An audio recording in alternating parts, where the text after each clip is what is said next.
وہی ہوگا جو گرم سیال خون کا رنگ ہوتا ہے، صرف ایک اضافہ ہو جائے گا کہ میدان محشر اس خون کی اندر سے جو مہک آ رہی ہوگی مشک کی طرح سے، اس سے مہک اٹھے گا۔ تو یہ بخاری مسلم کی حدیث، اور یہ دیکھیں گے کہاں سے اٹھا ہے اللہ کا بندہ، کس زندگی میں کس طرح کے عیش کے رات کو معلوم ہوتا ہے اگر آ جائے جامع مینا کی شک کرے تو صبح ہو جائے اور پکڑنا ہو، اور اللہ کے دین نے اس طرح سے کر دیا ہے۔ اور دوسرے شہر شکار عبداللہ ابن عبد المطلب رضی اللہ تعالیٰ عنہ، ان کا بڑا حربے کا وار ہوتا ہے، اور یہ شیر ہے کہ اس کے بعد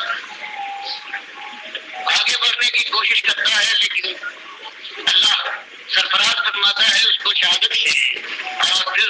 5 تاریخوں میں یہ بھی آیا ہے کہ ان کی لاش کے ساتھ جہاں اور حضرات کے ساتھ لاش کے ساتھ مسلے ہوئے ہیں، اور وہ بات پیٹا گئی ہے لاش اسی طرح سے ان کے ساتھ بھی ہوا۔ اور تیسرے ہیں نبی صلی اللہ علیہ وسلم کے پھوپھی کے بیٹے عبداللہ ابن جیش۔ اور سعد ابن ابی وقاص بیان فرماتے ہیں کہ اس رات کو جس کے صبح کو خیال تھا کہ جنگ ہوگی، وہ آئے ہیں، انہوں نے کہا یاؤ بھائی دعا کرتے ہیں پروردگار عالم سے، اور انہوں نے دعا کی کل اللہ پروردگار عالم کا جب مقابلہ ہو کر دشمن سے تو میرے مقابلے میں جوامت بھیج جنگازمہ بھیج، تاکہ جنگ کا مزہ آ جائے، یہاں تک کہ میں میرے دشمن کے وار سے گھائل اور زخمی ہو کر میری راہ میں شہید ہو جاؤں، اور پھر میرے ہاتھ میں خام خام کاٹ ڈالے جائیں، قیامت کے دن مالک کی میری بارگاہ میں پہنچوں اور مجھ سے یہ کہے کہ عبداللہ ابن جیش یہ تیرا خون کیوں بہا، تیرے ہاتھ پیر اور ناک کان کیوں کاٹے گئے، تو مالک میں اس پر طلب کروں کہ پروردگار تیری رضا کی وصول کے لیے، تیرے دین کے غلبے کے لیے، تیرے نبی صلی اللہ علیہ وسلم کے لیے۔ اور پھر ارشاد بیان فرماتے ہیں کہ یہ کہنے کے بعد کیونکہ اللہ کے نبی صلی اللہ علیہ وسلم نے فرمایا ہے رب اشصا اقرا مدفون بالابواب لو اقسم علی اللہ لابرہ، کتنے ایسے ہیں کہ دنیا میں نگاہ میں ان کی کوئی وقت نہیں ہے، اشصا بال پریشان ہے، اقرا بدن گردالود ہے، کہاں نہانے دھونے کا موقع، مدفون بالابواب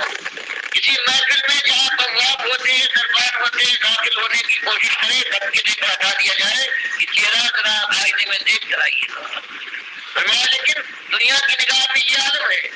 اللہ کے یہاں لو اقسم علی اللہ لابرہ، اگر اللہ کو یہ کوئی قسم دلا دے،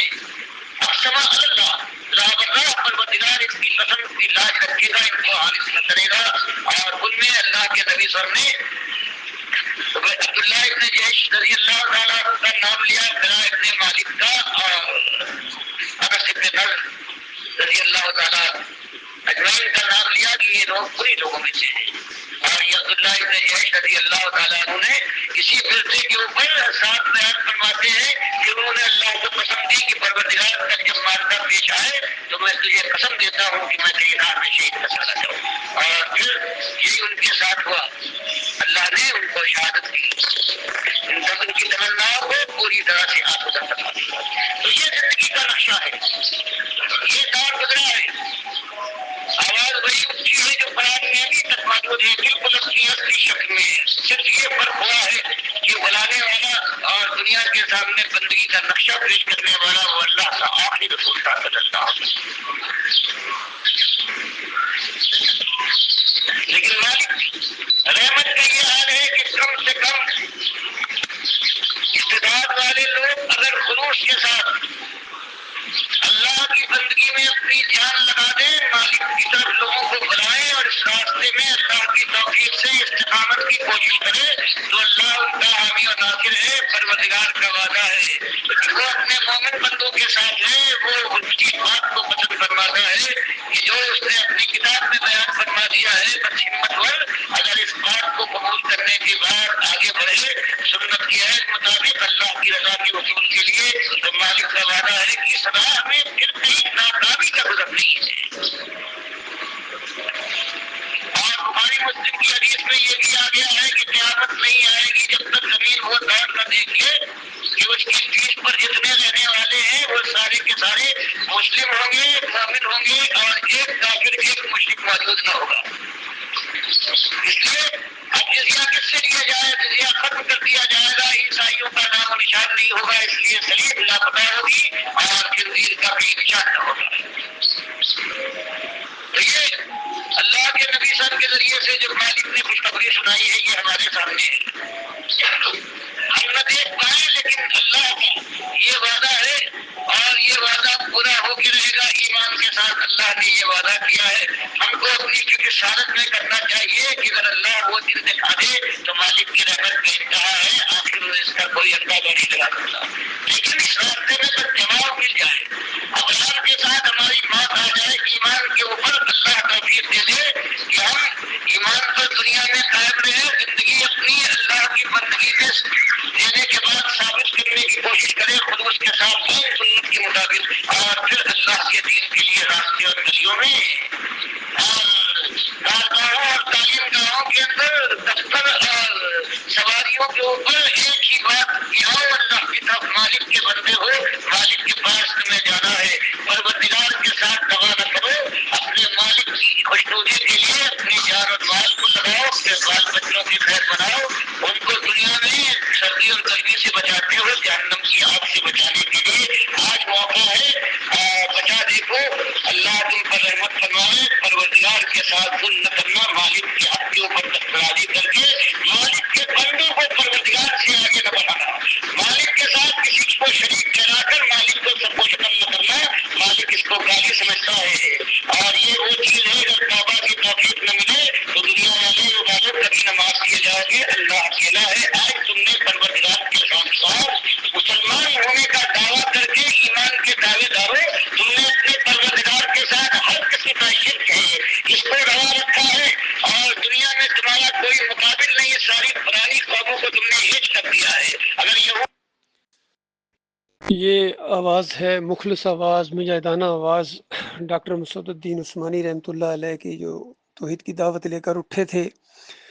اور یہ شہداء کا ذکر کر رہے ہیں کہ دنیا میں سب سے بڑی کامیابی یہ ہے کہ اس راستے کے اندر اللہ تعالیٰ شہادت کے مرتبے کے اوپر فائز کرے، اور یہ دعوت اس وقت رنگ لائے گی جب جماؤ آئے۔ اصل میں جماؤ کے اوپر ڈاکٹر عثمانی رحمۃ اللہ علیہ زور دے رہے ہیں، لیکن افسوس کہ جس جماعت کو وہ قائم کر کے گئے تھے ان کے ناخلف جانشین محمد حنیف نے جماؤ نہیں دکھایا ہے۔ یہ سجدہ تعظیمی کا شرک پھر جماعت کے اندر لے کے آ گیا، اور بڑوں بڑوں نے اس کا ساتھ دیا، اکثریت اسی کے ساتھ ہو گئی کہ خاندان یعقوب علیہ السلام نے کہتے ہیں یوسف علیہ السلام کو سجدہ کیا، اور ڈاکٹر عثمانی رحمۃ اللہ علیہ کا فتویٰ یہ ہے کہ جو یوسف علیہ السلام کو سجدہ مانتا ہے وہ ایمان سے خالی ہے، وہ اس کا ایمان خراب ہے۔ تو یہ معاملہ ہوا ہے اللہ کے بندوں۔ اب جو باقی رہ گئے ہیں کچھ گروپ، کچھ نہ کچھ دینداری ان کے اندر ہے، لگے ہوئے ہیں، لیکن یہ دو گروپ تو بالکل شرک کے اندر چلے گئے۔ یہ محمد حنیف کا گروپ جس کے عبداللہ عمر دورانی اب امیر بنے ہیں، یا یہ لنڈی والا گروپ انیس الدین والا۔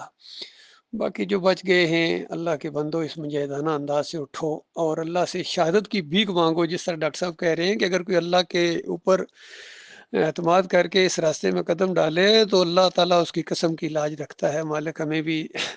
اسی راستے پر چلائے اور اپنے راستے میں شہید کر دے مالک۔ اور جو دنیا میں جتنی بھی یہ پریشانیاں ہوئی ہیں، کل مالک پوچھے کہ یہ معاملات کیوں ہوئے، فوج سے کیوں نکالے گئے، رشتہ داریاں کیوں ٹوٹی، منگنیاں کیوں ٹوٹی، اور یہ کیوں تمہارے دشمن بن گئے تھے، باغی اور انتشاری قرار دیا انہوں نے، چاہے محمد حنیف کا یہ گروپ ہو یا یہ دوسرے لوگ ہوں، تو سب مالک کو کہا جائے کہ مالک تیرے دین کے لیے، تیری توحید کے لیے جو ہے یہ سارا معاملہ ہو رہا ہے۔ اللہ تعالیٰ غور و فکر کرنے کی توفیق عطا فرمائے ہمارے بھائیوں کو، جو اس دعوت کو آگے بڑھانا چاہتے ہیں ان کے لیے موقع ہے، وہ ہمارے قریب آئیں انشاءاللہ۔ ہم دوبارہ منظم ہو رہے ہیں، ہو گئے ہیں بلکہ، اور توحید کی اس دعوت کو ہم اسی کے لیے جئیں گے، اسی کے لیے مریں گے۔ اب بالکل کوئی کمپرومائز نہیں، یا دعوت یہ غلبہ پکڑے گی اور بالکل پکڑے گی، یا ہماری جان جائے گی۔ اللہ تعالیٰ غور و فکر کرنے کی توفیق عطا فرمائے اور جم جانے کی توفیق عطا فرمائے مالک۔